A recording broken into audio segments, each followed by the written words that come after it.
Hello everyone. जैसा कि previous video में हम लोगों ने डिस्कस किया था कि टोटल 131 जो है आपके पद्मा अवार्ड दिए गए हैं, जिनमें से 5 जो हैं वो आपके हैं पद्म विभूषण। आज हम 5 वो पद्म विभूषण अवार्ड्स को डिस्कस करेंगे। याद रखिएगा, टोटल 131 गए थे हमने बताया था, उनमें से 13 जो है पद्म भूषण थे और 113 पद्मश्री थे।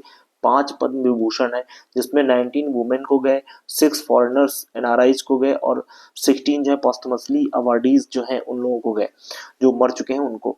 और अब इनमें हम देखेंगे दो जो है डुओ केसेस में गए।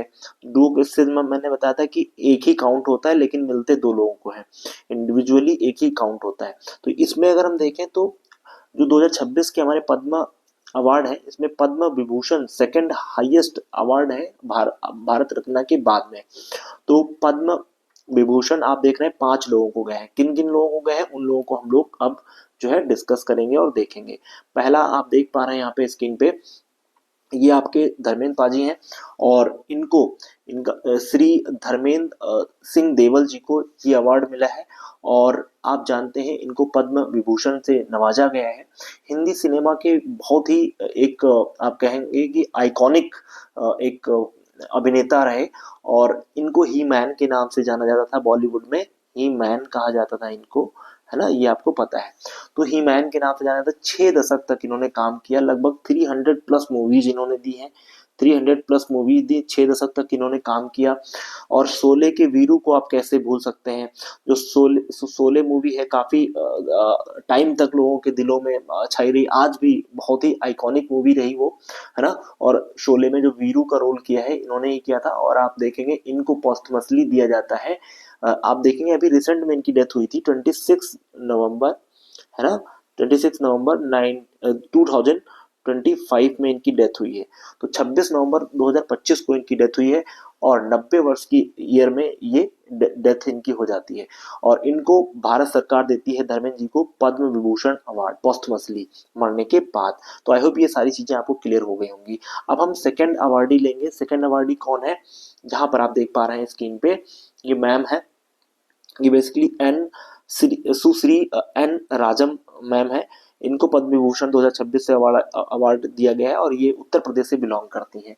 अगर इनकी हम बात करें तो संगीत की दुनिया में इन्होंने काफी बहुत बड़ा एक समझ लीजिए रिवोल्यूशन किया है एक प्रकार से। सुश्री राजम मैम जो है वो ये वायलिन की जननी कहलाती हैं, मदर ऑफ वायलिन बोली जाती हैं ये। तो इन्होंने सिंगिंग के क्षेत्र में एकदम मानव रूप की जो आवाज निकाल वायलिन से इन्होंने निकालने का जो है एक इनको श्रेय जाता है। और आप देखेंगे मानवीय आवाज निकाली। दूसरा, ये यूपी से बिलोंग करती हैं। आर्ट की फील्ड में इनको मिला है। धर्मेंद्र जी को भी आर्ट की फील्ड में मिला है, इनको भी आर्ट की फील्ड में मिला है, सिंगिंग वायलिन के लिए।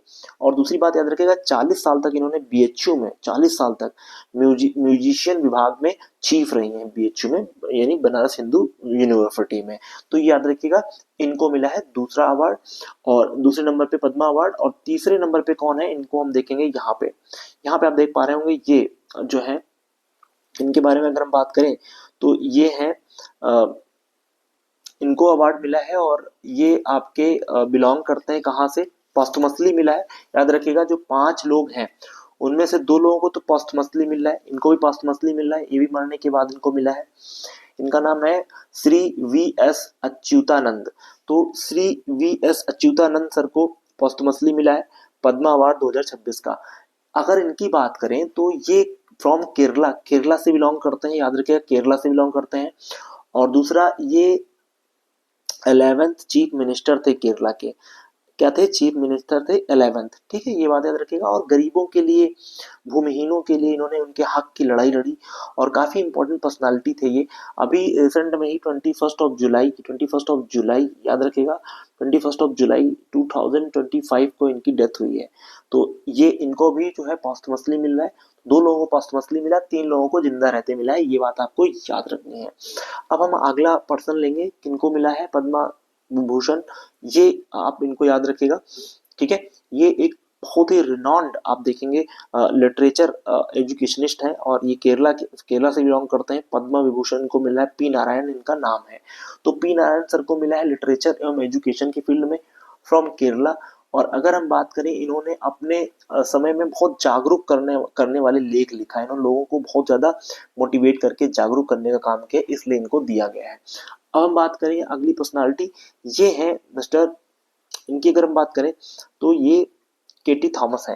केटी थॉमस सर को मिला है ये अवार्ड। और केटी थॉमस सर की अगर हम बात करें तो KT Thomas sir from Kerala, Kerala से बिलोंग करते हैं। ये काफी इंपॉर्टेंट पर्सनालिटी हुआ करते हैं। इनके बारे में अगर हम बताएं तो आप देखेंगे जो पब्लिक अफेयर्स में इन्होंने बहुत अच्छा काम किया, तो पब्लिक अफेयर्स के लिए इनको मिला है। पब्लिक अफेयर्स में क्या, ये बेसिकली क्या थे, 1990, याद रखिएगा इनके बारे में, 1996 से लेकर के 2002 तक ये क्या रहे, सुप्रीम कोर्ट के जज रहे हैं, एससी के सुप्रीम कोर्ट के जज रहे हैं।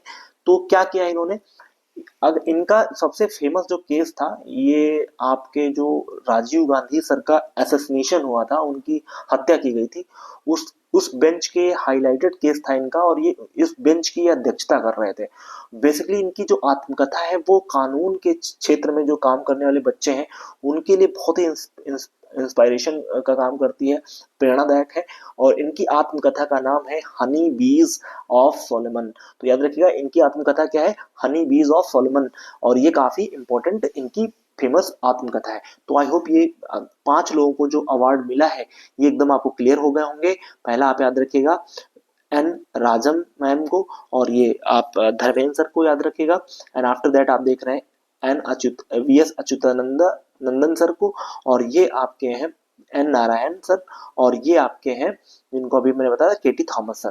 तो ये आपके 5 लोगों को मिला है आपका पद्म अवार्ड, पद्म विभूषण अवार्ड, जो कि सेकंड हाईएस्ट क्या है आपका अवार्ड है। ठीक है, तो आई होप ये वीडियो आपको समझ में आया होगा। Thanks for watching.